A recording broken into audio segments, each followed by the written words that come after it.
The Springfield Echelon might be the next step of evolution that the pistol market is desperately looking for. There are 3 engineering choices that make this a true start of a new generation of pistols, even though it's basically a reskinned Glock 19 Gen 3. It's got all the unique features that a new shooter would want, and even tiny little details that veterans would like this little notch cutout in the back of the slide. And that's not the only improvement that exists, which is the whole problem with this gun. Because none of the good stuff is flashy, and everything I'm about to show you is small enough that you'll appreciate the more you use it. By the way, I have no relation to Springfield. This is my own personal opinions as a pretty generic tech dude who happens to enjoy guns. And thank you, John, for letting me borrow this and test it out. Firstly, this gun offers the ability to future-proof itself. If you've watched my Glock 43X video, you know all about transforming into a different shooter than you are right now. Our needs, wants, and use cases change as time goes on. And that's what makes this system so special. It is the part called the Fire Control Unit, FCU. It's just the serialized part, and I'm not going to turn this into a whole legal lecture. It's just a fancy way of saying the part that the government actually cares about is inside this gun within a steel chassis. Everything else is free game to change around. There are more tiny little details about this gun in the next few sections that makes this so worth it. Take the Glock for example. The whole lower portion is what needs a background check and everything, which is just another annoyance. This gun allows you to change whatever you need, which is why I say it's future-proof. You don't like the grip angle? Just get a new grip module. You don't like the color, stippling, or whatever? Get a new frame. The version that you are right now is just a start of who you will become in a few years.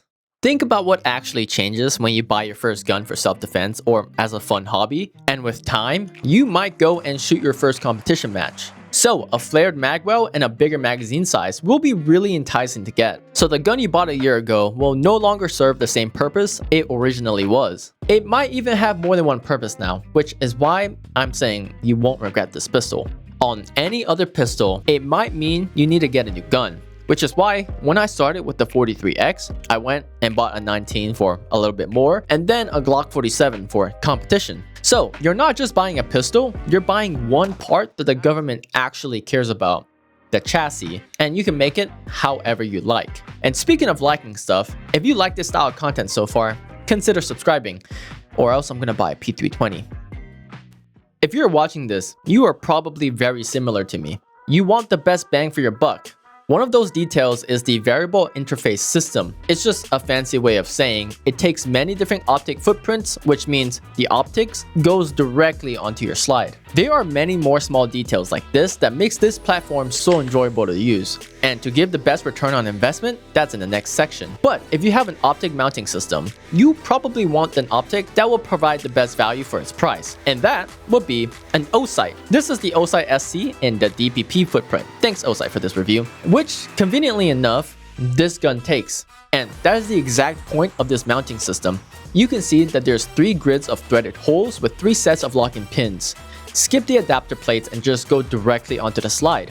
Which is not something I can say about Glocks. I have the Gen 5, and every time I mount a new optic, I have to go buy another $70 plate just so it fits onto the slide correctly. This O-sight XE can sit directly onto the slide and allows for co-witness of iron sights, which is a very convenient feature, and you probably won't need to buy a new set of suppressor irons. Another convenient feature is the multi-reticle system on this optic, the 2 MOA dot, circle, or both circle plus a dot, the side-loading battery tray which takes a CR1620, and as much as I like the magnetic charging system that O-sight has, there are flaws with it, and having a side battery tray eliminates all that possibility because you can control the battery, and at the end of the day, there's a lifetime warranty. This is also an enclosed optic, meaning that you don't have to worry much about rain or debris blocking the emitter. And this SE DPP is just so sexy, it fits the contours of the Echelon so well. If you're a new shooter, you no longer have to worry about different optic footprints and adapter plates because this slide almost takes all footprints. Armor, Delta Point Pro, and Shield. And whenever you think it's a good time to upgrade your optic, you have an easy way of changing it without hassle. Huge plus. But there is a tiny little issue with this optic mounting system. Depending on your optic, there could be a teeny tiny gap between the slide and the optic itself, but I'm just nitpicking at this point, it really doesn't matter. The third and final engineering choice is a little misleading because there's a lot of tiny little changes that are nice to have, but it's not worth talking about individually. But collectively, it will be the start of the next generation of pistols. I will explain what generation means in a second because it's what makes a gun actually enjoyable to use, such as the modern 18-degree grip angle with a flared mag well that's built in. This grip with my tiny little hands is the perfect size because it doesn't feel wide. It just feels wide enough for me to be confident with it, such as like the 43X. I love how the 43X feels. This feels exactly just like that. And to think a Glock user would actually enjoy this type of grip, crazy. The grip also have this kind of aggressive stippling that reminds me of the M&P 2.0s. And because of how short my thumbs are, having some stippling here on the takedown pins where my thumb rests is a very nice touch. And this brings me into another topic. Things I really don't like about this system, because there are a few things that I don't like about this and most of you would probably agree with it.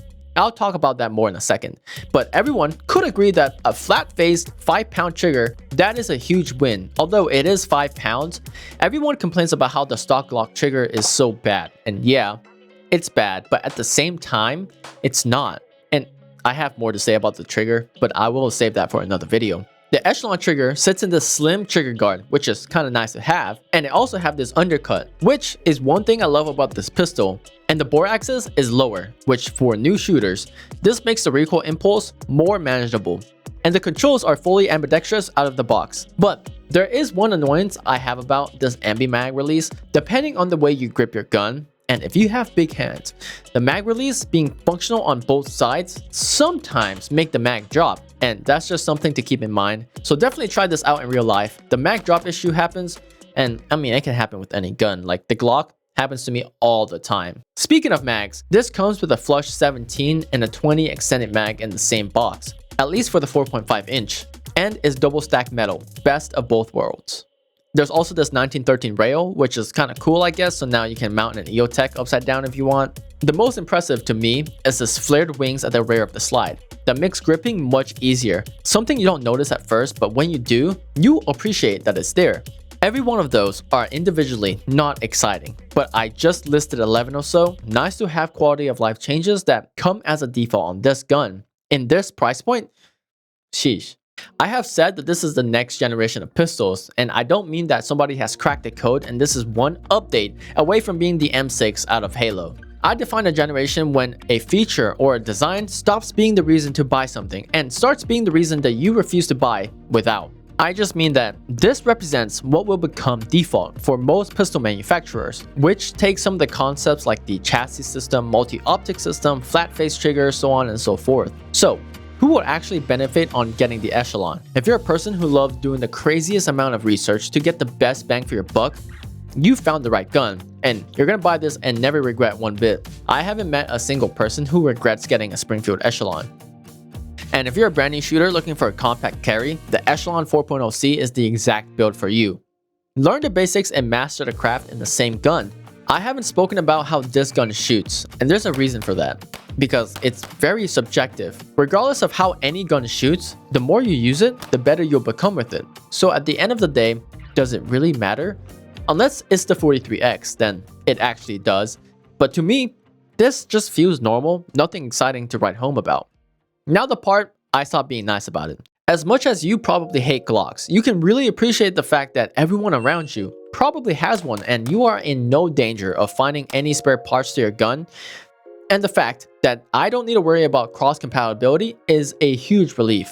And that brings me to the biggest issue I have with the Springfield Echelons, because this system is still relatively new, so there's limited aftermarket support. The biggest thing I really like about Glocks is the cross-compatibility of holsters, mags, and slides, because, I mean, everyone runs Glocks. And as much as I've talked about the grip modules and being able to swap it, there's really only 2 companies making them, and a third that's Springfield themselves. And that's the reality of a new system. The market needs to catch up and the demand needs to increase. Because currently, it just kind of feels like a stalemate for the market right now, especially with the new Ruger RXM that came out that stole the spotlight off the Echelon.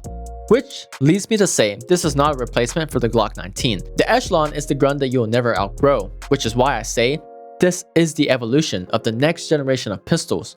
So let me know what you regret about your EDC. Is this a positive or a negative for the industry? If you like this style of content, consider watching this and subscribing right here.